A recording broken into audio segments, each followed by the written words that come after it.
Here's how I create a very simple abstract, just using a blue. Any blue would do. In this case, it's French Ultramarine Blue, a little spritz of water, and just start spreading it on my canvas. I use a nice simple shape, straight out of nature, slightly curving, not too linear, and I love to wipe the edges with tiny piece of paper towel. That's for blending. And then the painting is just about done. We're going to add white. I don't like to leave any bare canvas. Every inch of the canvas needs to be painted to protect its canvas's fabric. So we want to make sure it's covered with something so that it doesn't disintegrate over time.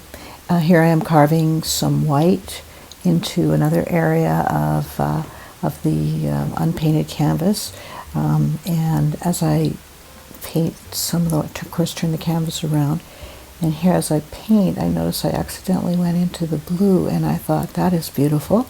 So we're leaving that little bit of white that kind of crept into the blue, and that gave me an idea. At that moment, I said, maybe I can go ahead and carve some more white into the blue and open that up. As the white goes over the blue, it lightens it, so it looks like actually it's another shade of blue, but it's just one color, the French Ultramarine Blue. This is sped up because who wants to watch somebody palette knife on white forever?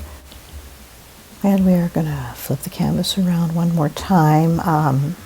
Turning the canvas from different angles really helps to create a good balanced composition, and it gives your eye a little break. And I like this part. I'm ready to go in with the gold, but the painting is completely bone dry, so that blue and white has been drying for probably a couple of hours. I'm sure I went off and made dinner or something. Anyway, I come back and it's ready to accept a nice thin layer of that Liquitex Gold, which is going to add a great amount of sparkle and sheen and interest. But you don't need much, and you don't need a brush. There you see me cleaning this the palette knife after every application of paint. You definitely want to clean that palette knife so that the colors don't mix on the canvas and get a little muddy looking, dull.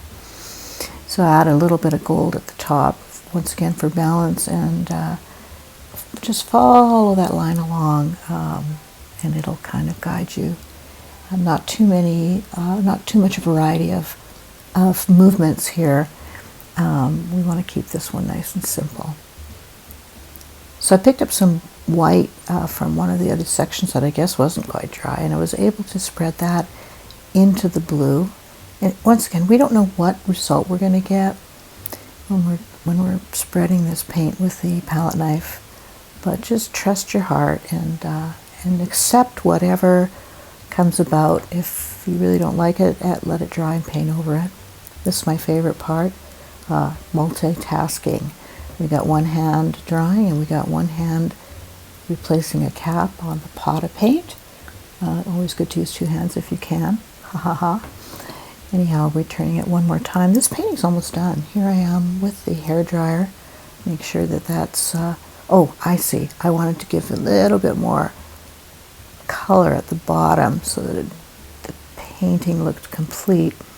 And I didn't want to wait for that gold to dry. So a little hairdryer application going on.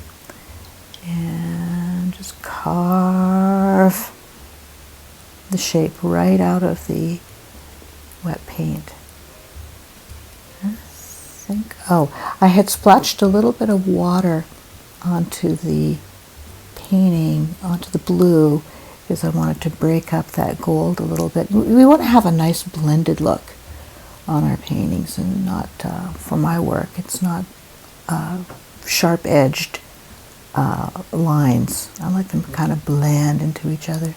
One final application of white.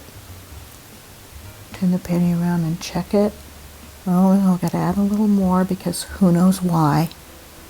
Can never just call it good, but actually this was a good idea. Got to just clean up that one final edge with some white. Go into the outside part of the painting. Yeah, that's what we have here. Nicely finished, simple, easy abstract. I hope you'll try it.